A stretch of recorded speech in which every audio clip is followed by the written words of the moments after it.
Waktu Yesus bangkit ketemu ibunya, kenal apa enggak? Ibunya kenal apa enggak? Dijawab ya atau tidak saja, nggak usah panjang-panjang. Yang mana yang Bapak maksudkan dengan ibunya? Ibunya di taman, ada orang dipikir itu tukang taman, padahal itu Yesus. Ibunya nggak kenal. Nah, Bapak salah, Pak. Itu bukan ibunya. Bapak baca Alkitab kurang bagus itu. Lukas 23 ayat 34. Yesus berkata, "Ya Bapa, ampunilah mereka, sebab mereka tidak tahu apa yang mereka perbuat." Dan mereka membuang undi untuk membagi pakaiannya.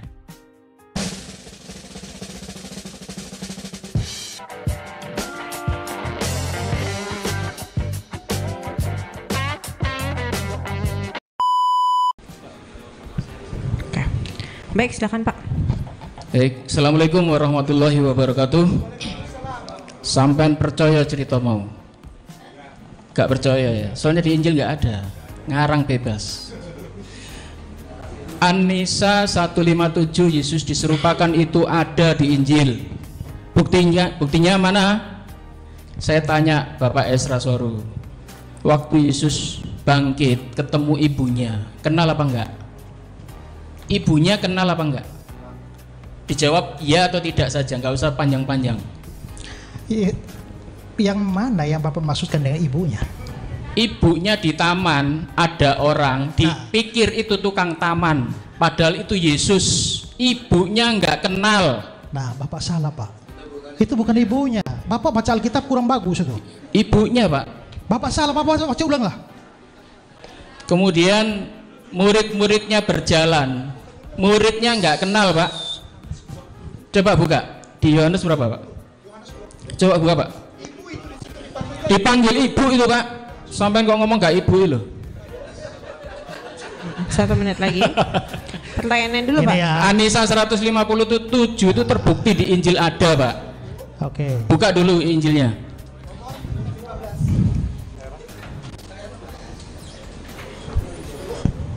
Silakan buktikan. Yohanes berapa? 20? Ya. 20:15.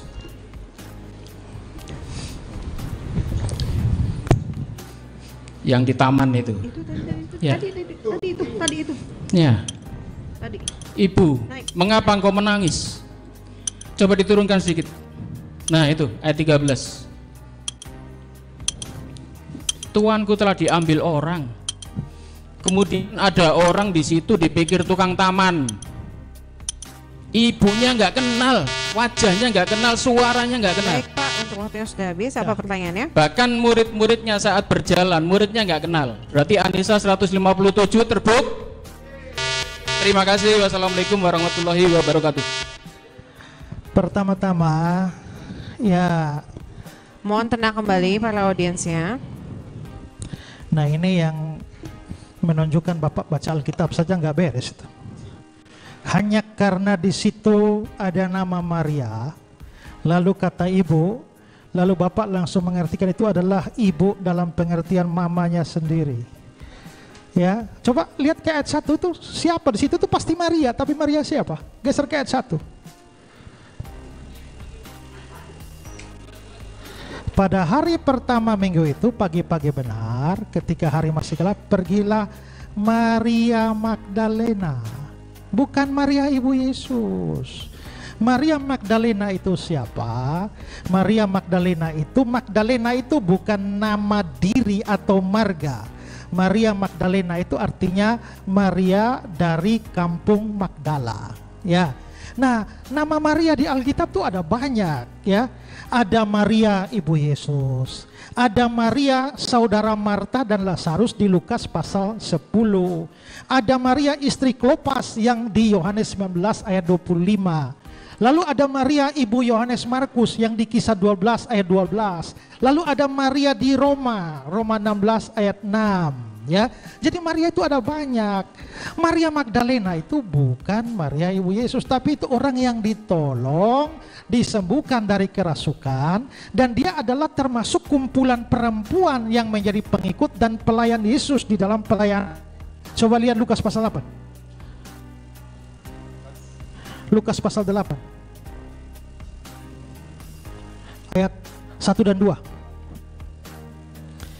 Tidak lama sesudah itu Yesus berjalan berkeliling dari kota ke kota, dari desa ke desa, memberitakan Injil Kerajaan Allah. Ke-12 muridnya bersama-sama dengan dia, dan juga beberapa perempuan yang telah disembuhkan dari roh-roh jahat dan berbagai penyakit, yaitu Maria yang disebut Magdalena yang telah dibebaskan dari 7 roh jahat. Kalau Maria Magdalena ini mamanya Yesus, kapan mamanya Yesus kerasukan 7 roh jahat? Jadi ini bukan problem pada saya, ini problem saudara baca Alkitab tidak jelas itu. Nah, sekarang ke Yohanes pasal 20 lagi.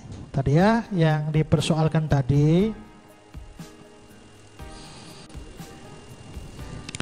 Ayat berapa tadi beliau persoalkan itu?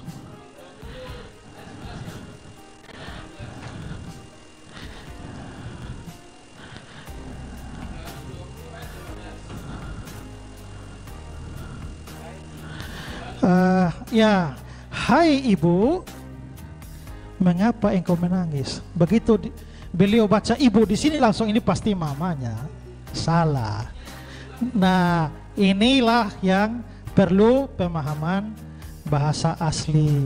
Bahasa asli ibu di situ tuh siapa? Ya, kalau mama itu harusnya dia pakai bahasa Yunani meter. Dari meter itu jadi mother, bahasa Inggris. Tapi kalau saudara lihat bahasa aslinya di situ tidak memakai meter, tapi memakai gunai. Ya, Pak tidak punya hak bicara. Sekarang saya. Ya. Nah, jadi. Maaf Pak, biarkan narasumbernya menjawab saja. Jadi di situ kita bisa lihat bahwa yang disebut itu sebenarnya gunai itu bukan ibu, bukan mama. Sekarang coba, itu artinya guna itu artinya perempuan. Sekarang lihat ayat 15 terjemahan lama lah. Terjemahan lama.